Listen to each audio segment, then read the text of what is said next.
Welcome to the party. I'm Sam Ekstrom of Locked On Sports Minnesota. On today's show, we endeavor to name at least 5 Giants. I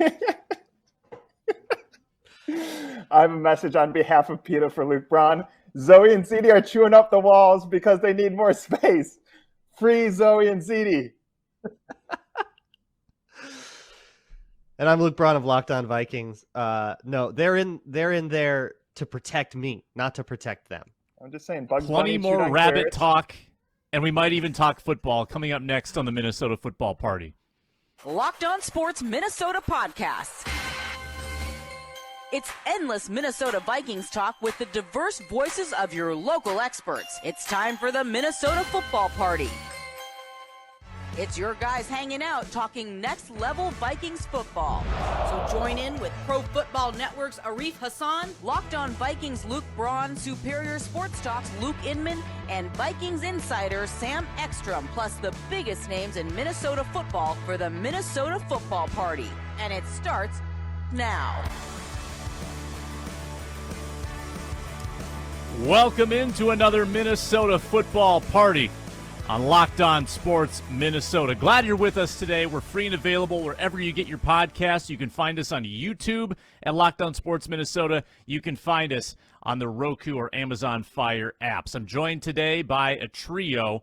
I'm part of that trio. Tom Schreier at TSchreier3. He's the founder, contributor as well to ZoneCoverage.com.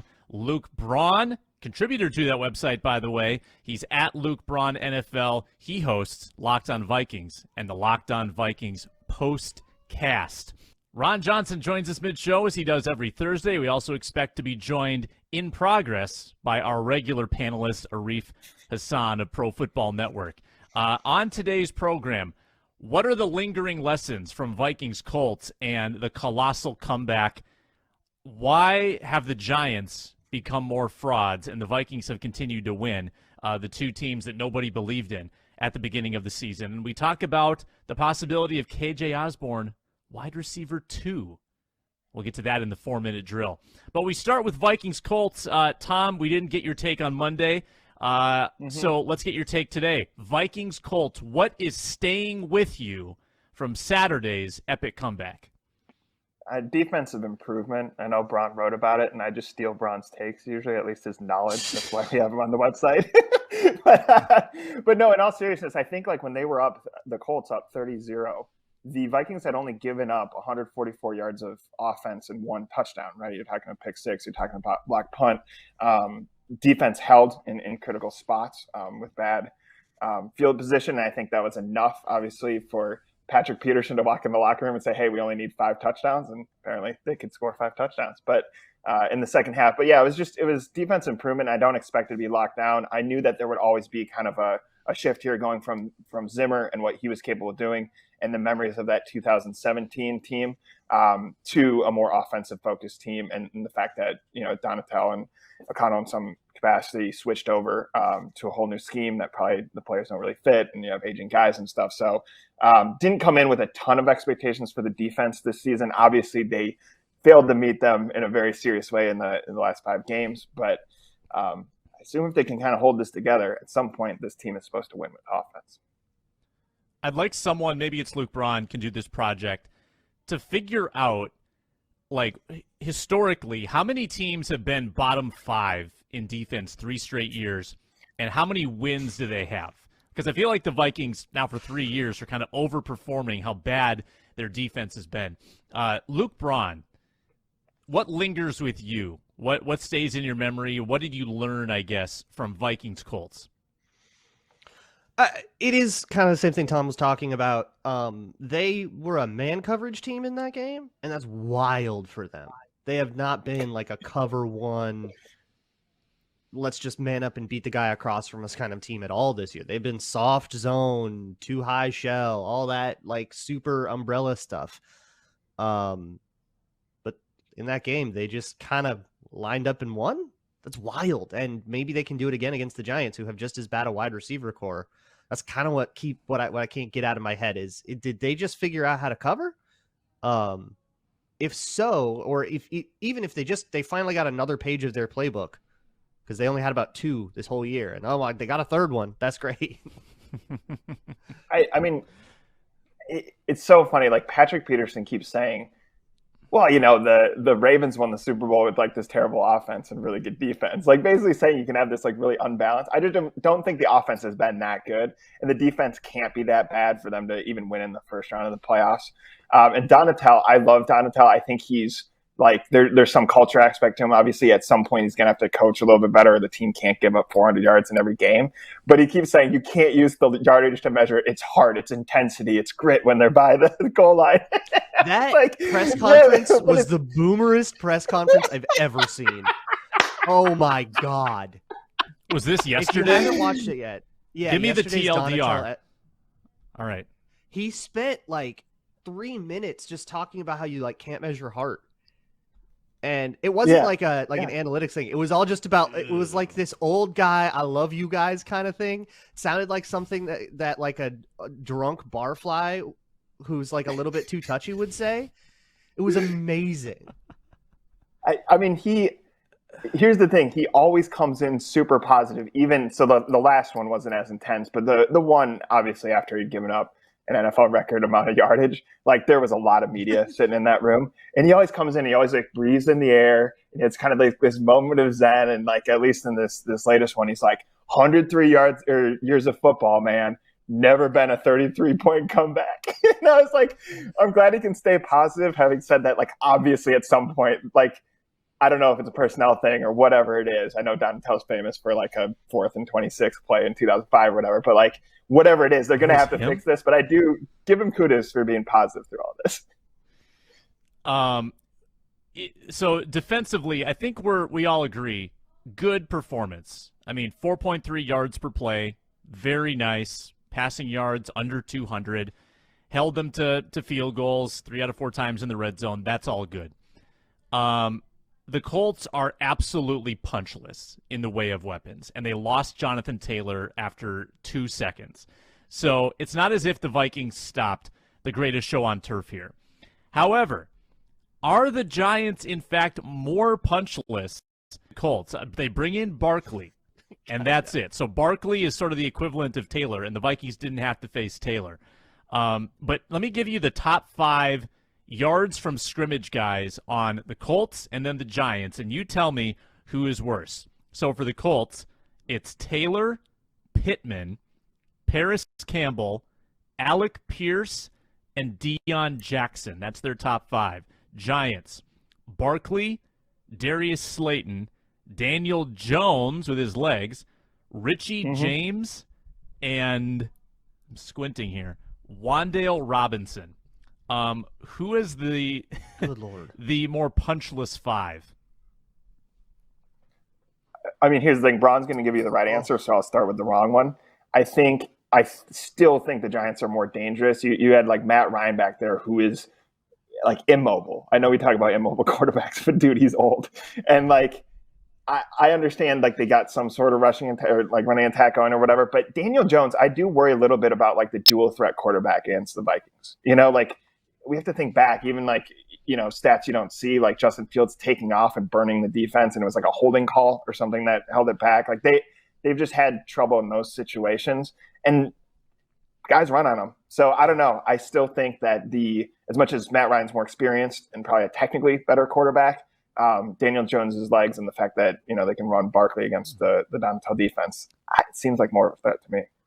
You're old if you're Matt Ryan when they bench you for a much younger starter, and that much younger starter is 33.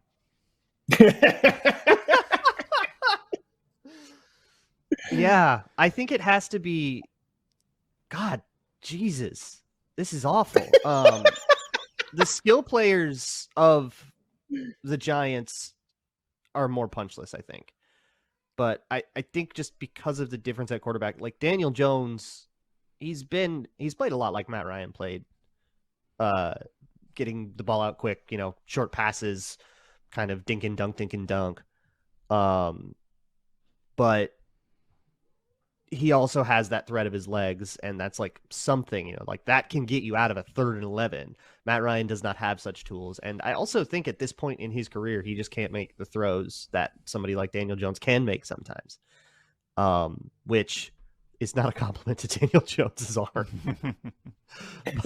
Daniel Jones. Oh my God, good this sucks. at not throwing interceptions because they just don't He throw protects the at ball. all. He plays a very responsible brand of football.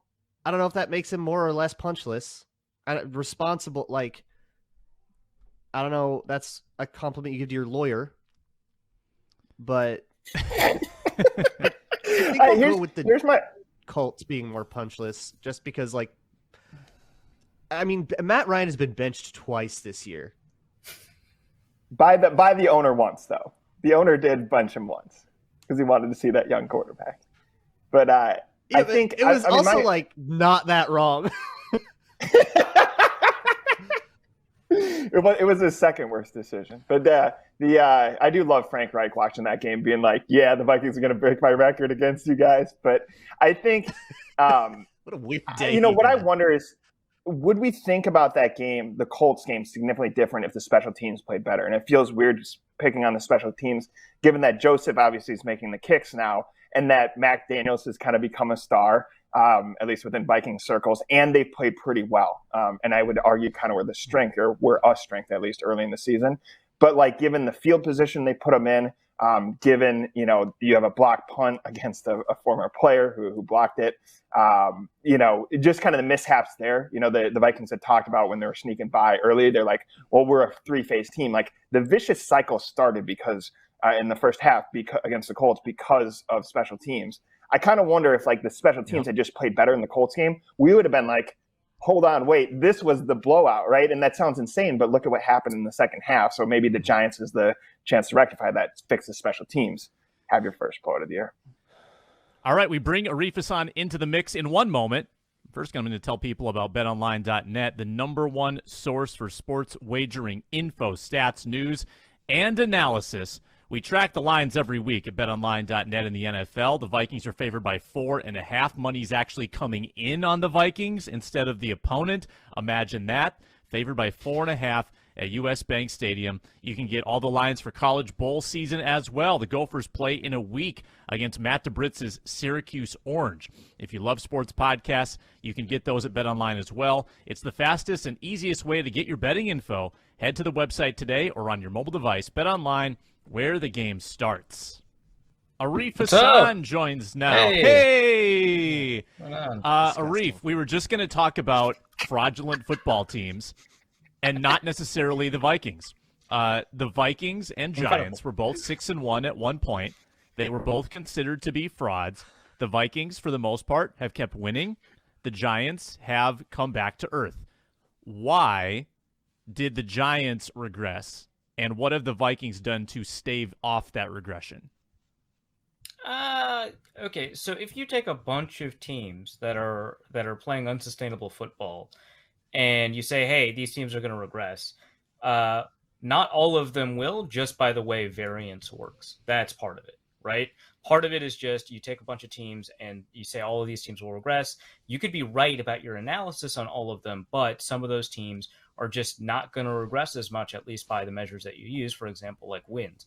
I would also say that there is some possibility that the Vikings are playing better football, and in particular on offense. I think that over the past 3 weeks, we've seen Kirk Cousins play a more consistent brand of football, which is something that we've been kind of hoping to see all year, right? Because if he gets to play well in the first drive and in the fourth quarter, there's a lot of in between that can happen that can derail your game. That's going to make that fourth quarter irrelevant. And the Vikings, for whatever reason, whether it's special teams, whether it's defense, whether it's, the quality of the opponent that they've had, haven't had to deal with that problem. Right.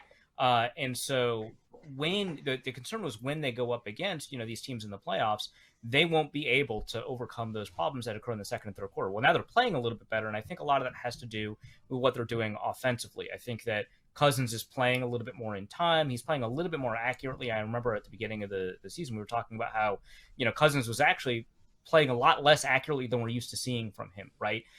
So I think that's all playing a pretty big role. I would also say, if the changes that we saw in the second half of the defense for this Colts team, blitzing just a little bit more, playing a lot more man coverage than we're used to seeing from them, if that continues, I think that that's probably better for them. I think that could give you the team that you're kind of hoping or expecting to see with a 10 or an 11 win team. So by the time we get to the playoffs, we could very well see the team that we were hoping to see throughout the season that managed a couple of wins that, quote unquote, maybe they didn't, play as well to earn. And it's going to be kind of an interesting, process for them, or it's going to be an interesting process for us to evaluate and break down, because this is exactly what the Vikings were talking about. Like, hey, we've got a ton of stuff to work on offensively and defensively. We're not playing up to our standard, but it is nice to have some wins in our pocket along the way as we figure out these problems. And that's kind of exactly what might be happening. It's kind of what they say every week. Hey, it's better to fix problems when you win than when you lose. Arif, because you missed the opening segment, you might not know the answer to this. This is a great test of your national writer capabilities. Family Feud style, can you name top 5 Giants in scrimmage yards this season? You get 3 strikes allowed. Scrimmage yards. Oh, this is tough. Saquon Barkley. Yep. Daniel Bellinger? No. No. Dang. 1 strike. Man, he's been playing really well. Darius Slayton. Yes. Richie James. Yes. Isaiah Hodgins? Nope, 2 strikes. He's 7th. Okay. Man. Okay, I don't know. One is obvious, I think, and one is not. One is obvious. Huh. I'm definitely missing something obvious here. It's not Kenny Golladay. Incorrect. No, I think Daniel Jones with his legs. I thought that was the obvious one, and then Wan'Dale Robinson. Oh yeah, Wan'Dale was Robinson. number 5. Point being, Daniel Jones. like, It's just like as scrimmage yards, you don't think of the quarterback unless it's game breaking. Unless it's right? specifically Justin Fields. Right, like if it's Justin Fields or Lamar Jackson or Jalen Hurts, Josh Allen might be top 5, and I wouldn't have picked him, right? Like it's just, it's unless it's like the game that they're playing, it's tough. But that isn't that the difference between the Giants and the Vikings? Why they regressed, why the Vikings haven't? Because the Vikings top 5 is Jefferson, Cook, Thielen, Osborn, Hawkinson. Compare that to Barkley, Slayton, Jones, James, and Robinson. Like just a no-name bunch of generic last names. Where's Bellinger on that list? Bellinger's like 8th. He's behind Hodgins. He has 201 yards from scrimmage. Well, a lot of that's come in the last couple of weeks. I think he's good.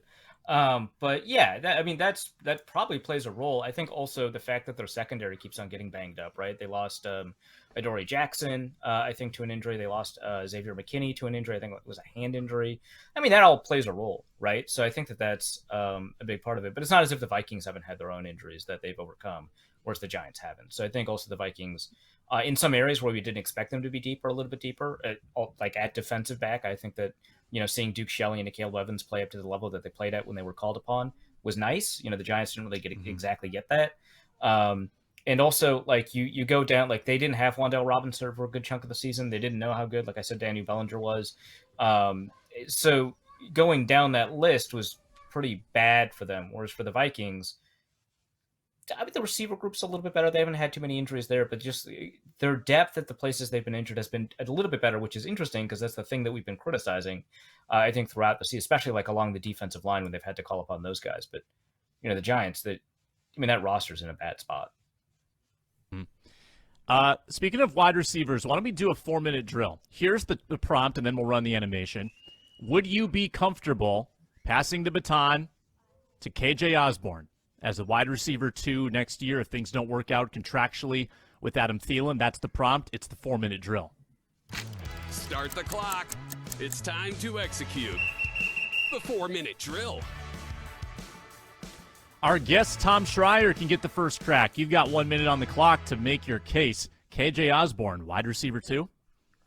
No, I think I like him in the role he's in. I actually thought at one point maybe it's a more minimal role if you bring in a wide receiver 2. He seems like he doesn't need touches. I know he's coming off a fantastic game. I know he's done things for Justin Jefferson and the rest of the offense that we don't see, making sacrifices. However, you think of in New England, he literally stole an interception for Kirk Cousins, meaning it was in the defender's hands and he was like, nah, that's mine.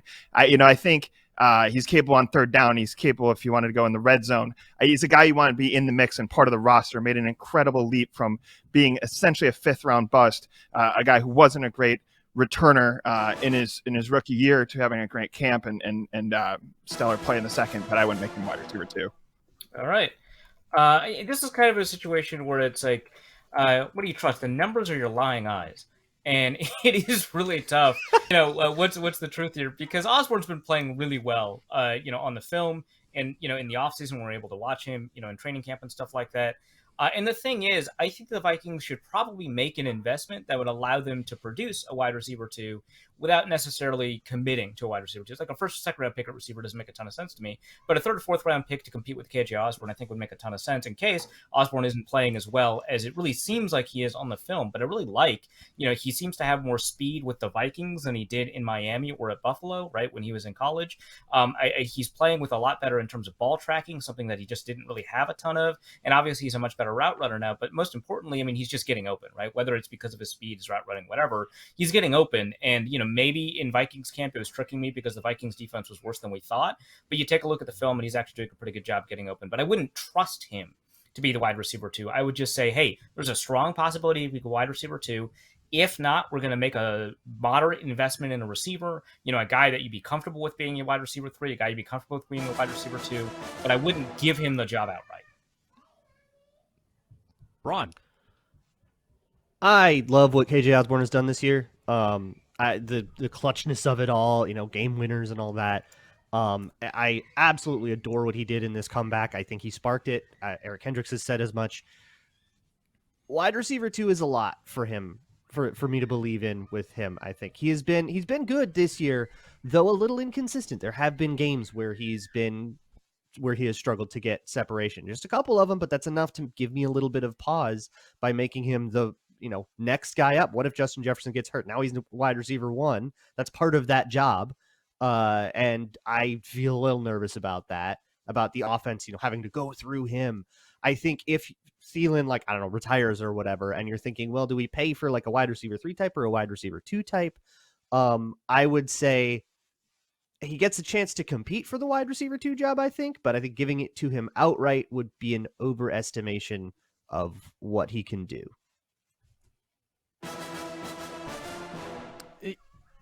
Yeah, in the final 7 games last year when Thielen was, I think it was about 7 games where Thielen was dealing with that ankle. He was kind of, impaired when he was trying to play. Osborn wasn't spectacular when he was entrusted with wide receiver 2. I think he had about 42 yards a game in that stretch. And in fact, didn't have a 100-yard game until, last week. And that's partly because Justin Jefferson exists. And the Vikings are in this weird place where they need to invest in receiving talent around Jefferson to protect Jefferson. They need to have players that can take attention away from Jefferson, but they can't really invest a lot financially in those spots. So with Osborn, I would love to lock him up at a semi-long-term team-friendly deal now and just have him around for the next 3-4 years. If they could give him 3 years, 21 this offseason, I would do that in a heartbeat. Now, my guess is that Osborn sees that he's clearly not the number 1 guy here, and he'll probably bet on himself next season, go into free agency, and probably get paid pretty handsomely. But if the Vikings could have it their way, I would give something to him now, something moderate, something that keeps him around as that sort of de facto number 2 until he gets unseated by a draft pick. But I think you have to go draft and develop around Jefferson because you can't really invest Thielen money much longer in that wide receiver 2. Would everyone else agree that you probably can't have a massive 8-figure salary on the books next to Jefferson? Tom, what do you think about that? Yeah, actually, my thought process was more they draft, gamble in the draft and try to get the wide receiver 2. It's unfortunate for Jefferson that there's just not much money to go around, and that they're going to have to kind of be creative, I guess, in how they find their wide receiver 2. Yeah, what would you give? What do you think KJ Osborn has earned, either Luke or Arif? What do you think the market rate would be for him right now? It's tough to figure out. The market changes every year, and if you look at this year's market for receivers, it's abysmal. So we're going to get some severely overpaid receivers because the talent's not hitting the market this year. And so it's going to be kind of tough to figure out, what a receiver value really is heading into the next year. But off the top of my head, I don't know, like a $6.5 million, $7 million a year deal. I don't know. Kind of projecting this based off of a cap that raises like 10% every year makes it really tough to compare to previous. But knowing that receivers are getting upwards of like 25 million a year now, 7 seems like pretty appropriate for a guy that's not at the top of his market, that's going to be competing for a wide receiver 2 job. That, you know, if he were on the Giants, would certainly be like a wide receiver 1. But would be, I mean, Yeah. It's like I was just talking to some Giants guys. They think that Jalen Reagor would be wide receiver 1, which is not true, but that's how tough things are there, right? Did he be wide receiver 2? He might be. You know, Yikes. ahead of Richie James minus Darius Slayton. I don't know. It depends on who you like more, but there's a possibility. But I don't know. I feel like for Dable, you got to be able to run routes, so it might be tougher than that. Yeah. Serious question about Reagor. Yeah. I want an answer on this because when you ask the Vikings about him, they're like, we see why he's a first round pick. Obviously, Matt Daniels likes him in a really unique way, but like even Wes Phillips was like, I can see, but I can see why he's a first round pick. However, they keep saying, and like Phillips really drilled down on this, he's like, there's things he missed in training camp. Now I'm inclined to believe that can't be that fatal because like Hawkinson walked in and was perfectly fine. But Yeah. like to you guys, do you see like first round talent? Do you see like raw skill there and he's just not technically sound, or do you think this is just a matter of like he's probably a bust, he's probably just a really good returner? Talent, that was sure. pretty. Well, it's tough because there's a bunch of really great athletes that go in the second and third round. The reason they go in the second and third round is not necessarily off-field issues, right? They're really good athletes that are really underdeveloped, and you kind of expect the development to kind of come, but you don't have a strong history of development to draw upon, right? What separates a first-round raw athlete from a second or third-round raw athlete, I think one might be like age and development potential, but another one might be just kind of, you know, when you do stuff like interviews or you run them through drills, they kind of adapt really quickly to what the coach is asking of them, right? Or the kind of offense that they ran or what translates and what doesn't. And for me, he certainly is athletic, enough to be in that conversation among those super athletes that gets drafted in the first, second, or third round based off of their athleticism. But this talent curve, this development that we've seen from him, his ability to kind of pick up instructions quickly, I don't see that guy. But that's because, you know, a first round pick is almost never based entirely off of their physical qualities, right? Like the best athletes will most likely go in the first round. Jalen Reagor is not even the best athlete. He's just a extremely good athlete. For me, it's like, hey, we like the Giants, another example. Kadarius Toney, Wan'Dale Robinson, right? Really great athletes.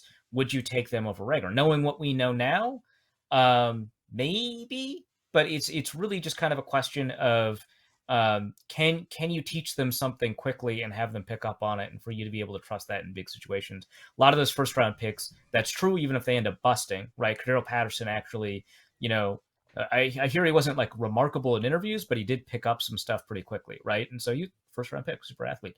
That doesn't seem to be the case for Reagor.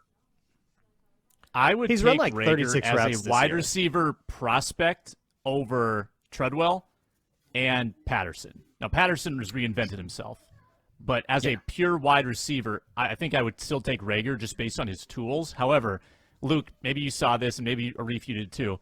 The all-22 of Reagor stopping on the route, and on the sideline, you get a great look of Kevin O'Connell's lighting him ire.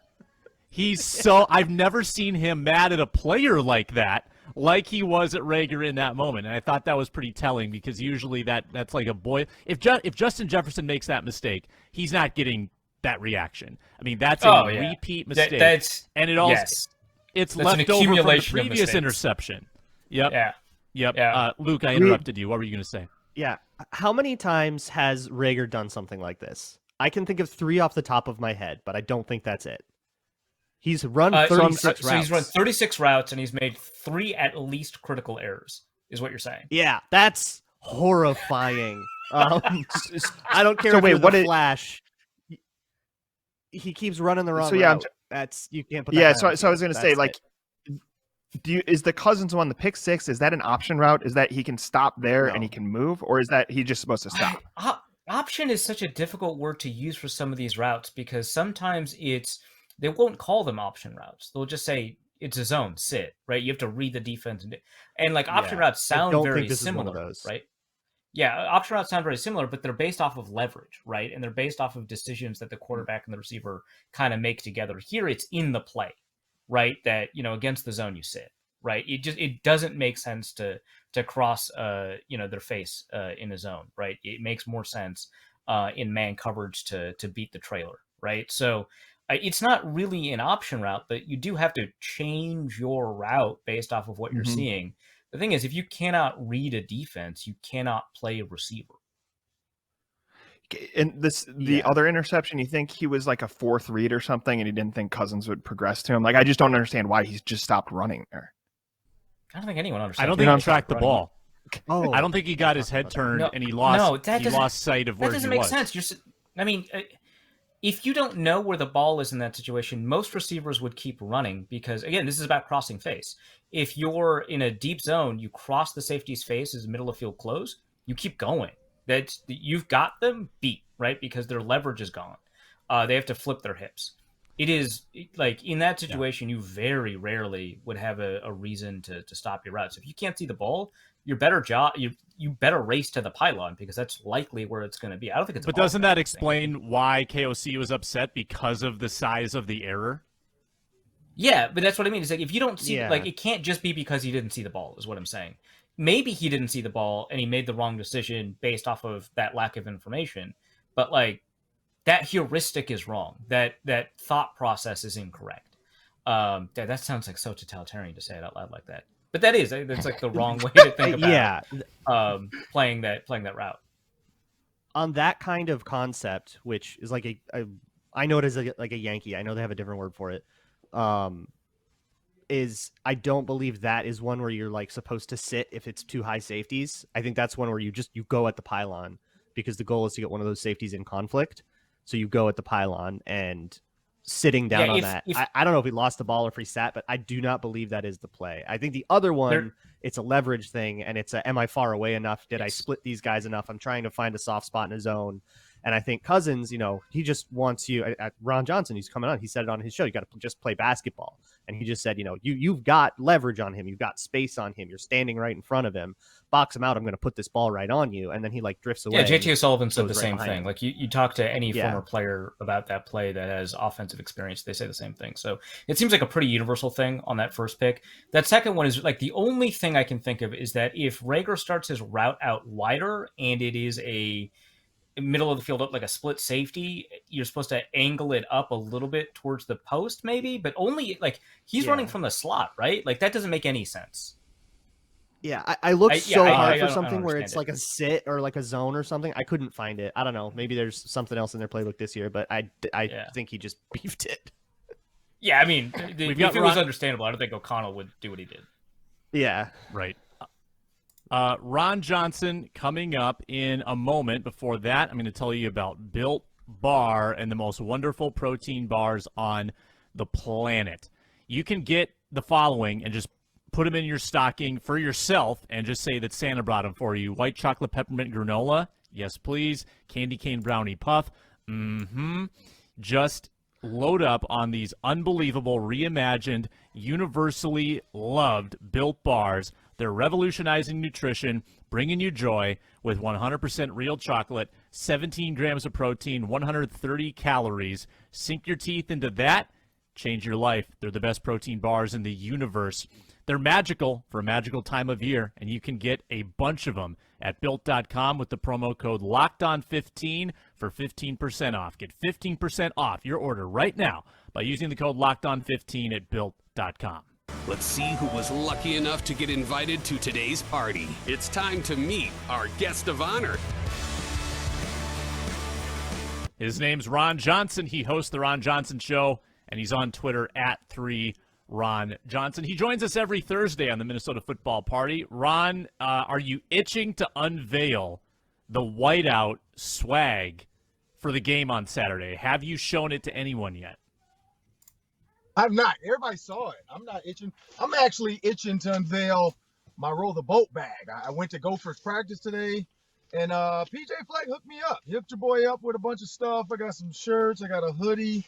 So, I'm excited to unveil my Roll the Boat swag because, I haven't even looked at it yet, but this stuff is, good Gopher stuff. I joked around about all my Adidas stuff. I didn't have a ton of Gopher stuff, but now, he took care of me. So I'm gonna be good. I got a hoodie for the bowl game. I'm ready to go. So yeah. So PJ and the staff appreciate you over at Gopher Football. It was a great practice day. Got to see Ethan Calais-McManus go to work today with these young receivers. Saw Chris Altman-Bell. Got to talk to Tyler Nubin, Mo Ibrahim, who he did promise he's going to come on the Ron Johnson show as soon as the season's over. So we'll get the Gopher running back record holder, because he's only 50 yards away. So he will be the all-time leading rusher in Gopher football history, and he's going to be on the Ron Johnson show. So we'll get him once the season's over. It sounds like PJ is just buying you off now, Ron. You're a big media guy. He's trying to buy your loyalty and your favorable coverage. I think you might have fallen for it. Hey, if swag is falling for it, unreal, and the Vikings figured that out 4 years ago. So I'm good. I'll take the point. Ron, let me ask you one, and then we'll go around the horn here. What do you make of this Giants team and this Giants matchup? Like, do the Giants offer potential to sort of shock the Vikings like the Cowboys did when they came in and just blew the doors off after that big Buffalo win? Do the Giants have that in them to really take it to the Vikings in the same way, or do you see this more as an even game? Well, the two games the Vikings lost that were like, okay, this team just dominated were Eagles and the Cowboys. What do they do well? Quarterbacks move around in the pocket well, and they can hurt you with their legs. Daniel Jones can hurt you with his legs, but I'm not too convinced that he can hurt you with his arm. I think he makes a lot of mistakes. He makes a lot of careless throws. He throws late sometimes because he doesn't really throw receivers open. He wants to make sure the receiver's open. And this defense does a great job recovering. You will have Cam Dantzler, but it looks like Duke Shelley probably is going to get the start. Who knows what that's going to look like? So you could have Duke Shelley and Patrick Peterson. You will have a Harrison Smith, so that's good. Not sure about Daniil and Za'Darius. The only thing that the Giants do that could get dangerous is their run game is really good. And if they're running the ball well, that's taking time off the clock, and that's leaving Kirk Cousins on the sideline, giving the Vikings less time. I mean, the Vikings ran 61 plays in the second half last week. That was the most in the NFL by far. I mean, that's just ridiculous when you think about that, where some teams run 65 plays in the entire game. They ran 61 plays in one half. And so if Saquon Barkley is moving well and this offensive line is doing a good job of blocking, and we've seen the Vikings blow some gap integrity stuff on the defensive side when it comes to the run game, it can become a long game. So that's the one scary thing, is that they can run the ball really well. I wanted to ask about Jalen Reagor, because I think you can see raw talent and why he was a first-round pick. They certainly value him on special teams. Is it a matter of him running routes incorrectly? Is he just wasn't in training camp and didn't develop chemistry? I guess, what do you see from him? What do you think his upside is? Yeah, so his upside, of course, is speed. We see that. They tried to take the top off with the deep overcross route, and he just stopped running.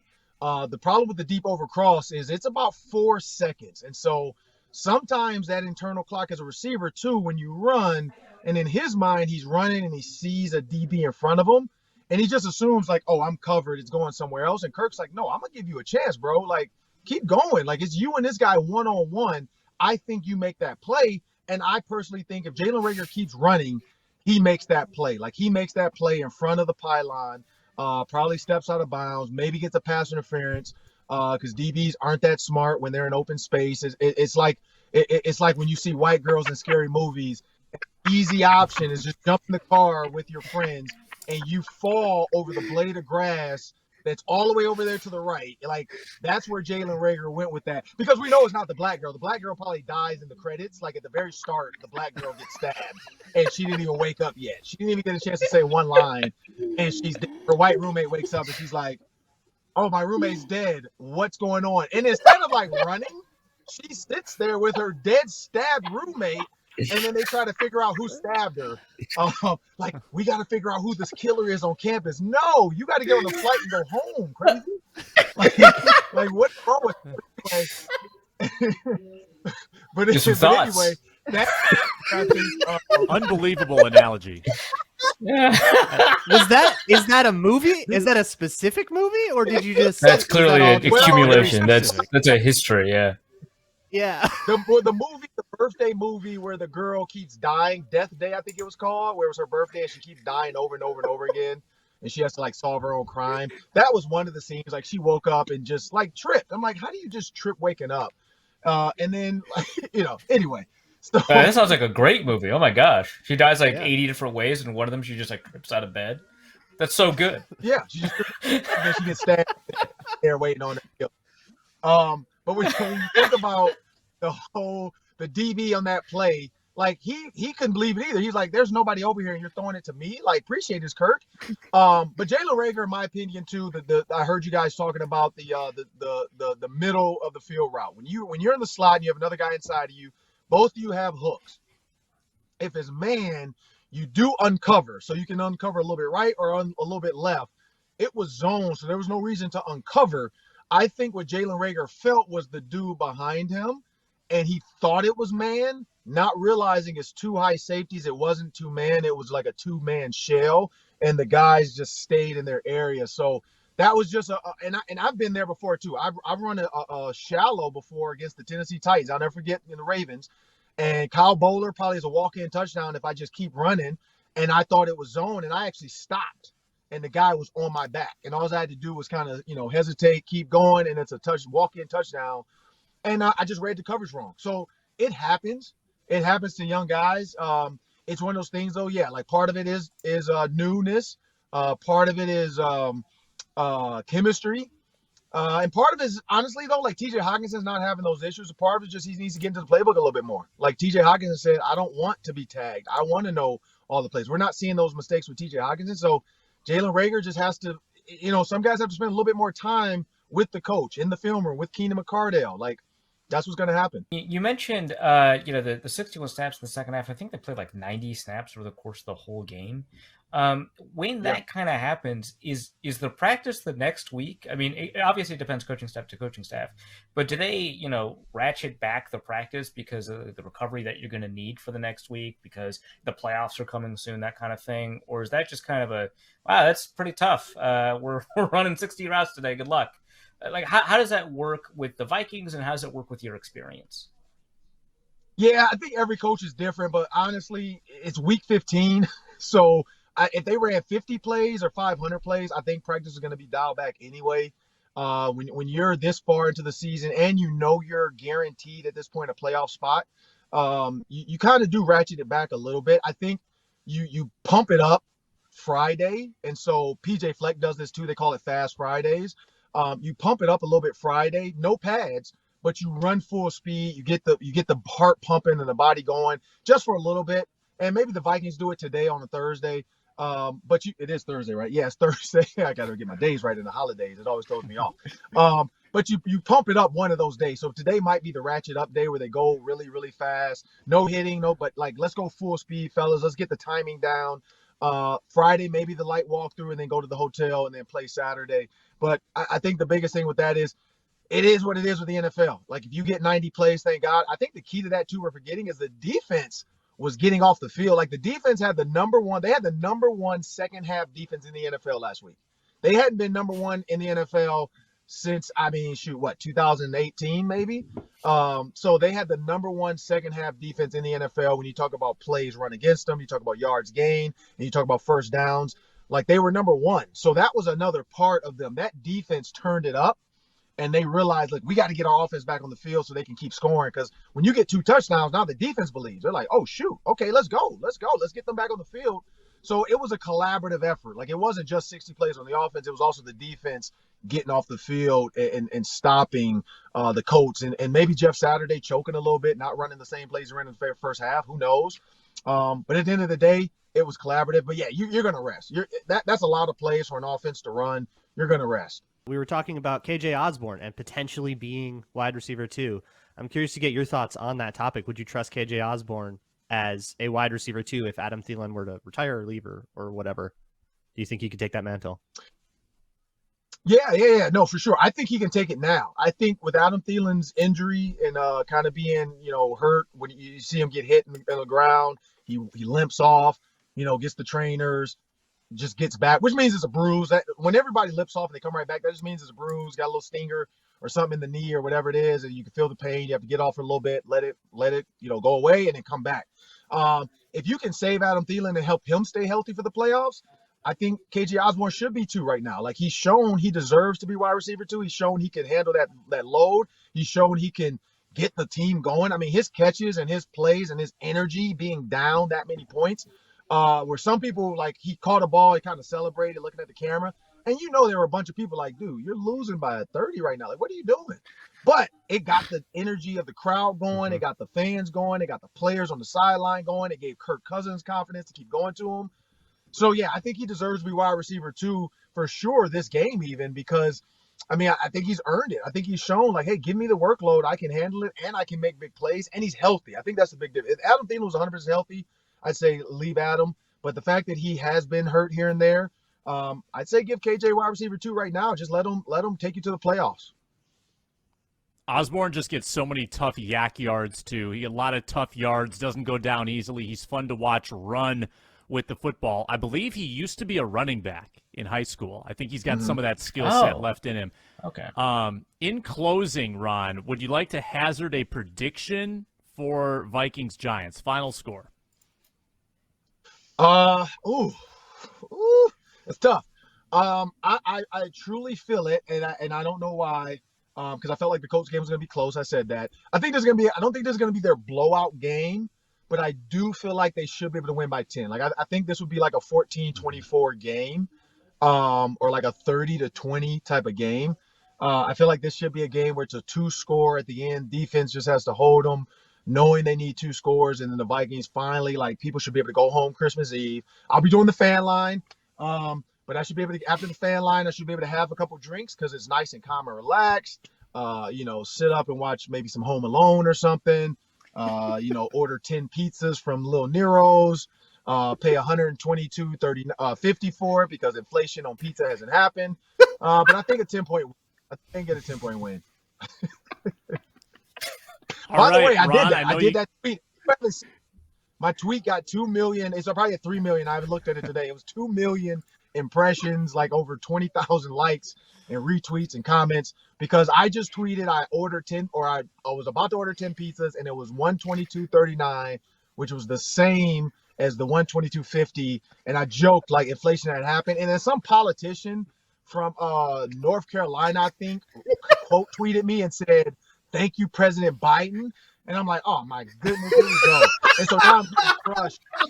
I'm getting crushed about like inflation on pizza.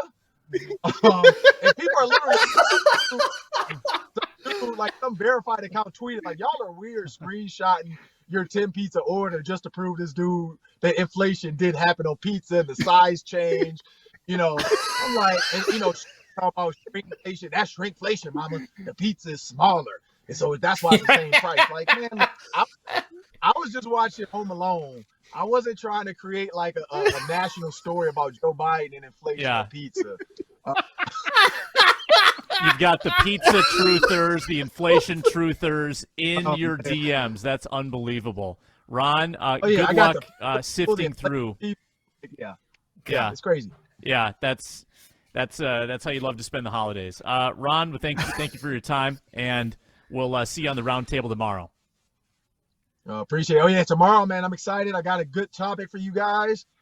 If people want to tune in and watch after, we're going to talk about Christmas movies. And are some of these Christmas movies or not? We're going to throw that in there. We got to do a Die Hard debate. I see. I'm sure Die Hard is in the mix. All right, look forward to that, if Ron. Die Hard is not a Christmas movie, Home Alone is not a Christmas movie. So, hey, here we go. Okay. We'll bring that debate to the table. I'll start prepping now. I'm not going to contest this. Yeah. See you, Ron. A whole new pizza good stuff with Ron. I prefer this.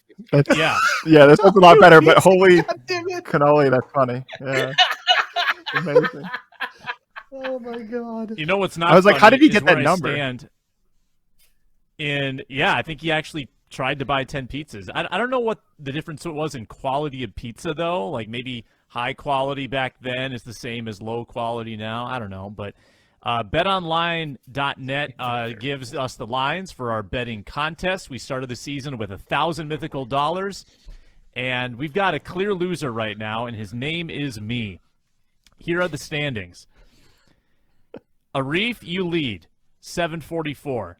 Inman is in second with 640. Braun in third at 586. Actually a great battle for first. Right now, the loser, in line for the loser's punishment, his name's Sam Ekstrom, minus $3,824. It's rough, dude. Rough week. So Went 0-2 on max bets this week and fell deep 0-2 into the on hole. max we are bets. in leg-breaking Wow. territory. So not only do I need to go 0-2 on max bets before this? No. No one's been in this kind of hole. And I've still got 3 weeks to recover from it. I need to go 2-0 on max bets and then 2-0 again, and I am in the lead. So here's the question, Arif and Braun and Inman, who's not here. Do you play a prevent defense? Do you just run the ball for second and third down, or do you try to put me away and throw the football with some max bets of your own? That's the strategy I would recommend, but we'll see which direction you go. I said on Monday that I was going to change my strategy and prepare for this segment. That was my big change. Did I do that? No, not at all. But it's worked for me in the past where I blindly take the Thursday night under. So I'm taking the Thursday night under, and I'm now looking at it. Jacksonville and New York, under 37. That is a very small number that I'm trying to sneak under, but I'm going to stick to my guns. Minus 110, max bet 1,600. Jags, Jets. I want a 3-0 game. Let's go to Luke Inman next. He's not here. He sent me his picks. What does Luke Inman take? Titans, the Jaguars away from minus 3. Okay. Can anyone tell me the Titans line right now? It is minus 3 against the Texans, minus 124. It's 124. Right. People like that minus 3 line, huh? It's the I get Texans. it. He's putting 250 Have you seen the Texans play the last 3 weeks? on it. Yeah. Arif, you're next. It's okay. I mean, they picked the Cowboys, right? Pretty close. Okay, so I really wanted the Jaguars bet, but not the over-under. I wanted the Jaguars outright. I know the history of the Jaguars on the show, but that would have been fun.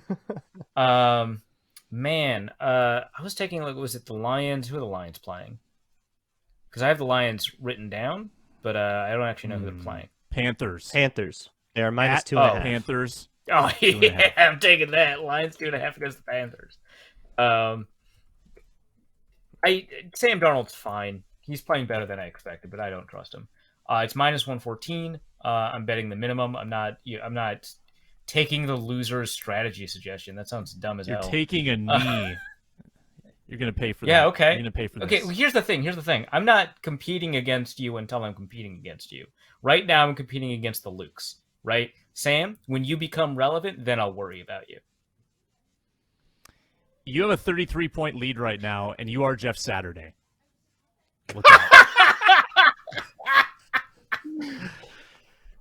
Braun, you get 2 in a row.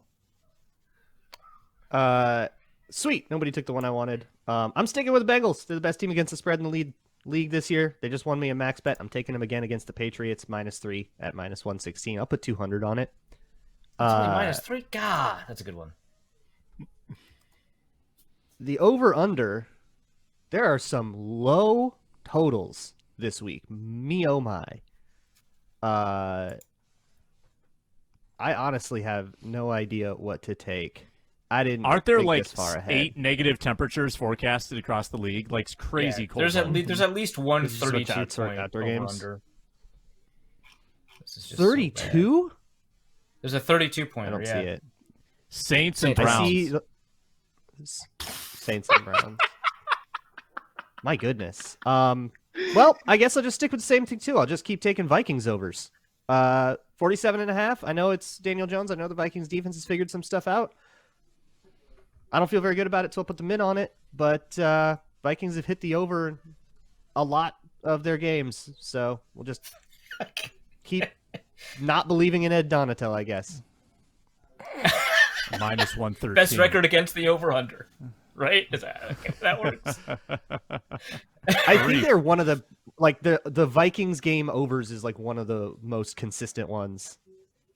Well, tracking in-season records against the spread doesn't typically work out. So, I am. They keep letting bad offenses score. Yeah, I'm aware. I believe Vegas is also aware. That's just kind of Okay, so I do not believe in. This is tough. I picked 3 over-unders. I don't like any of them, obviously. I think the most fun I'll have watching hit the over, though. I think that's how I'm going to pick because I don't like any of these. Is probably Philadelphia Dallas over 46.5 points, minus 110. I'm taking the minimum bet. The Dallas defense has not been playing well the past couple of weeks. I expect them to continue to play well, but defense is volatile. And Dallas just finds a way to score points, even though Dak isn't, 2016 Dak. So I think there's going to be points there. Dallas is favored by 7. That's kind of weird. I think the Eagles will find ways to at least score some points to make it interesting. Sounds good. Luke Inman wants the Ravens under. Has that been taken yet? I don't think it has. Nope. Ravens Falcons under 35.5, minus 110. Ravens Falcons under 35.5, minus 110 for $250. And that leaves it to me. I need to go max, and I will on the. We already talked about these insane unders. I think I'm just going to take the over on the lowest one, Saints-Browns, and just see what happens. That is such a low bar. Such a low bar to clear, which are the famous last words. But I will take over 32, max bet at minus 115. Come on, Dalton. Come on, Watson. Ugh, that felt icky. Yeah. Yeah. Yuck. Maybe I don't want this. At $1,600. All right, those are the picks. Tom, we kind of left you on the sidelines there. Where'd we screw up? Where'd we mess up there? That you're going to have to watch this Browns-Saints game. When I heard that under, literally I will not view that, even highlights of that game. That sounds terrible. Serious. I'm hoping that Taysom Hill just goes straight Wildcat on the bit. You need like one fumble touchdown, and it'll like ruin the whole math of it. Are the Saints the least interesting team in football? It's always the Titans. It's been the Titans for years. True. No, I'm way more interested in the Titans. And like you're interested in the Texans because they keep. Oh, the Texans. Do you say the Texans or the Titans? No, I said the Titans. You said, yeah. I said the Titans. No, I think Titans are always uninteresting. The Saints with a head coach that no one cares about, a quarterback no one cares about, a bloated salary situation. The skill players aren't nearly as exciting as they once were. I think the Saints are so boring. Like that Saints-Vikings game. If Dick Stockton was still a Fox announcer, Dick Stockton would announce all the Saints games. That's the level that they're at. It's incredible. Think about it. The Saints how many Titans tied, defenders right? can you name? How many Titans defenders can Titans defenders? Rabel. Yeah. I don't know. I'm not a national NFL writer, Arif. Jeffrey okay. Simmons? So the Titans are not very interesting because you've not sought out information on the Titans. Got it. Thank you.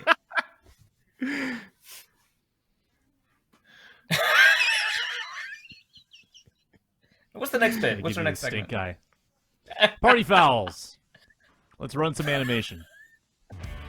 It's time to tell you who spilled their proverbial drink on the sofa. Get ready for this week's party foul. Tom, why don't you kick us off? Stock video gets me every time. It's very funny. It looks like his Jim wife just left Irsay. him. Jim Irsay in general. Greg I Joseph. hate everyone on the show.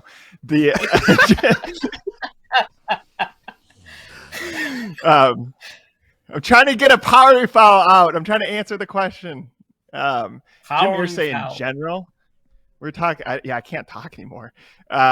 He benches Matt Ryan for a quarterback who wasn't very good, then fires a coach for a guy who was on TV because he played for the team and has drinks with them. That guy, Frank Reich, got to enjoy that game a lot.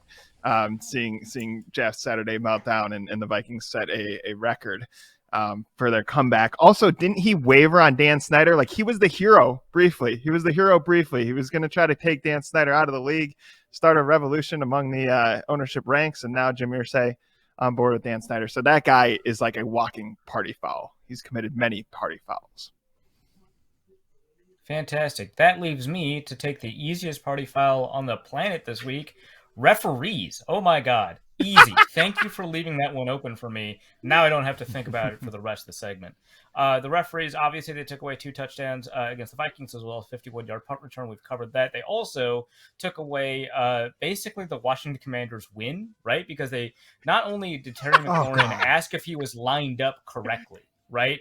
And the ref said yes. And then McLaurin moved up and asked again if he was lined up correctly, and the ref gave him the thumbs-up signal. And then they called him for not being lined up correctly. Not only did all of that happen, which, by the way, I guess a lot of people don't understand, that is literally the ref's job. Like, that is a normal thing that refs always do. I think people didn't understand that.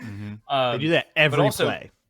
Yeah. If you ask, they'll tell you, and sometimes they'll tell you unprompted, right? Like, that's just a thing that refs do. Yeah.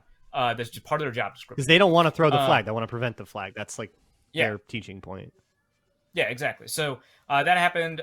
They get the game tying kind of touchdown. Remember, there's a 2-point conversion they needed to tie. Would have been at least a much more exciting game had that happened. That gets taken away. And then just one of the most egregious pass interferences I've seen in the end zone against, was it Curtis Samuel, I think? Just absolutely brutal that they missed that. So that was pretty bad. There were some other ref decisions throughout the week that were pretty bad, but I don't remember them. And I know they happened, and I trust you to fill in the gaps. Braun. Mine goes to Adam Thielen for this week for taking 3 years to follow KJ Osborn back on Twitter after being his teammate. This is from the Adam Thielen mic'd up segment, and it was before the game, and KJ must have known that Adam Thielen was mic'd up. Runs right up to Adam Thielen, goes right to where the mic is, and says, "Why haven't you followed me back on Twitter?" I am pleased to report that Adam Thielen has now followed KJ Osborn back on Twitter. Very good mic'd up, very good field access, but where's PA in the booth? Where's the mashup of Paul Allen's calls? That's what I've been waiting for all week, and I've heard him 8 times. I just want to see him like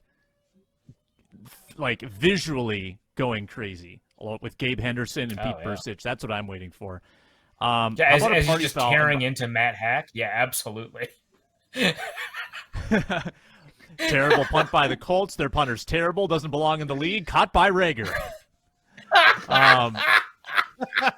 I've got an aggressive ABC song going on upstairs. I don't know if you can hear that, but my daughter's really belting it out. I'm giving a party foul to Aaron Rodgers for going on the McAfee show and not reading the article, ripping promoting an it, author for a nothing burger, right? Promoting the article. One day after, clearly his hand signals came into play, and he acknowledged it in a missed play to Christian Watson, and he says that this is a nothing burger of an article when there are a dozen players on record who talked about the difficulty of learning on record, Aaron Rodgers' named sources in the building, not even disgruntled former teammates in the building, current players, and Aaron Rodgers and Pat McAfee both refer to them as these anonymous sources, which that's just a reporting. I really hate it when people talk about anonymous sources like that. That's a reason you can trust them, it turns out. But also, no, these are named sources. Like, just read the article before you try. Very obnoxious. Yeah, good party. Super obnoxious, and a good article too. I would go and read the article. Let's give this some more attention. Yeah, great work, and great work to everyone on the show. Tom Schreier, Reed Hassan, Luke Braun, Matt DeBritz. Big thanks to everybody for listening/watching. It's the Minnesota Football Party. We are on normally Mondays and Thursdays, but next week we're off on the day after Christmas. So Tuesday, Thursday next week, we will react to the Giants and preview the Packers game. That was fun, everyone. Thanks for joining, and we'll talk to you next week on the Minnesota Football Party. Have a happy holidays.